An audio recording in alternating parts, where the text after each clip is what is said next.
எல்லாருக்கும் வணக்கம். ஒரு 2 வீக்ஸாக கொஞ்சம் பிஸியாக இருந்ததுனால எந்த வீடியோஸும் போட முடியல. ஐ ஆம் ரியலி சாரி.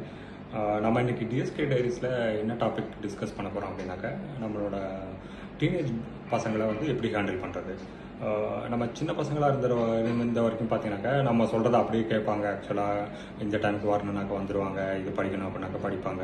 ஆனால் கொஞ்சம் வளர வளர பார்த்தீங்கன்னாக்கா அவங்களுக்கு வந்து நிறையா ஃப்ரெண்ட் சர்க்கிள் இன்க்ரீஸ் ஆகும். அவங்களோட இன்ஃப்ளூயன்ஸ் வந்து சோஷியல் மீடியாவிலேருந்து வரலாம், இல்லாட்டி வெளியே உள்ளதை பார்த்து வரலாம். ஸோ அப்போ வந்து பார்த்தோம்னாக்கா நம்ம சொல்கிறத கேட்காத மாதிரி இருக்கும் ஆக்சுவலாக. ஸோ அந்த மாதிரி பசங்களை நம்ம எப்படி ஹேண்டில் பண்ணுறது அப்படின்றது கொஞ்சம் டாக்டிக்கலாக பண்ணணும் ஆக்சுவலாக. ஸோ நம்ம வந்து சின்ன பிள்ளையில இருந்த மாதிரி அவங்க நம்மகிட்ட இருப்பாங்க அப்படின்னு எக்ஸ்பெக்ட் பண்ணோம்னாக்கா நமக்கு கொஞ்சம் ஏமாற்றம் இருக்கும் ஆக்சுவலாக. ஸோ என்னன்னாக்கா, நீங்கள் எல்லாத்துக்குமே வந்து எஸ் சொல்லாதீங்க, எல்லாத்துக்குமே நோ சொல்லாதீங்க. இப்போ வந்து வண்டி ஓட்ட தெரியாமல் நான் பைக் எடுப்பேன், இல்லை வந்து ஸ்விம்மிங் தெரியாமல் நான் ஸ்விம்மிங் பூல் போவேன் அப்படின்னாக்க அதுக்கு வந்து கண்டிப்பாக கண்ணை மூடிட்டு நீங்கள் நோ சொல்லிடுங்க. ஓகேங்களா? இல்லை நான் வந்து இந்த காம்படிஷன் போனேன், நான் கொஞ்சம் என்னால் ப்ரைஸ் வாங்க முடியல, இல்லை எனக்கு வந்து 2 அரியர் வந்துச்சு, 2 பாடத்தில் நான் ஃபெயில் ஆகிட்டேன் அப்படின்னாக்கா அதிலும் பரவாயில்ல அடுத்த டைம் நம்ம எழுதிக்கலாம் அப்படின்னு சொல்லிட்டு என்கரேஜ் பண்ணுங்கள். ஸோ நீங்கள் வந்து அவங்க பண்ணுற சின்ன சின்ன நல்ல விஷயங்கள், சின்ன சின்ன அவங்களோட சக்ஸஸை அதை வந்து பெருசாக அவங்களுக்கு கொஞ்சம் செலிப்ரேட் பண்ணிங்க. ஸோ அது வந்து அவங்கள வந்து இன்னும் கொஞ்சம் நல்லா பண்ணணும் அப்படின்ற ஒரு மோட்டிவேஷன் அவங்களுக்கு கிரியேட் பண்ணணும்.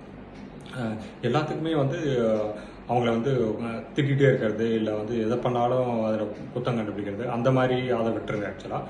ஸோ அவங்களுக்கு ஆல்வேஸ் வந்துட்டு ஒரு இடத்துல ஃபெயில் ஆகிட்டாங்க அப்படின்னாக்கா அவங்களுக்கு வந்து கான்ஃபிடென்ஸ் வர மாதிரி ஒரு பாசிட்டிவான வேர்ட்ஸ் சொல்லுங்கள். ஓகே, ஸோ இப்போ இந்த டைம் மிஸ் ஆனால் அடுத்த டைம் நம்ம பார்த்துக்குவோம், ஸோ நெக்ஸ்ட் டைம் நல்ல மார்க் வாங்கலாம், ஸோ அந்த மாதிரி நீங்கள் சொல்லுங்கள். ஸோ அதுவே வந்து அவங்களுக்கு வந்து ஒரு நல்ல மோட்டிவேஷன், நல்ல எனர்ஜி தரக்கூடியதாக இருக்கும். அதை வச்சு அவங்க கொஞ்சம் கொஞ்சமாக பில்டப் பண்ணி வந்துடுவாங்க ஆக்சுவலாக.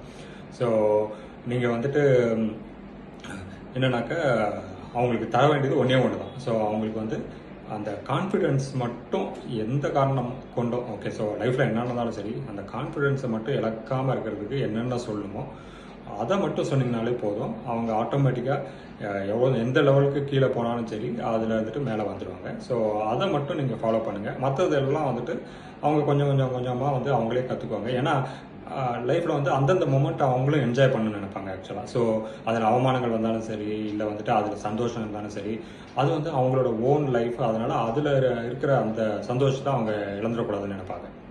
ஸோ அதனால் அவங்களோட போக்கிலே போகட்டும் ஆக்சுவலாக. ஆனால் நீங்கள் வந்துட்டு என்னென்னா அவங்கள வந்து மோட்டிவேட் பண்ணுற மாதிரியான வேர்ட்ஸ் மட்டும் யூஸ் பண்ணுங்கள். ஒரு சில டைம் மட்டும் நோ சொல்லுங்கள். ஓகேங்களா? இதெல்லாம் பண்ணுங்க ஆட்டோமேட்டிக்காக உங்கள் பசங்க வந்துட்டு லைஃப்பில் நல்லா பெருசாக வருவாங்க, அச்சீவ் பண்ணுவாங்க. Okay, thank you.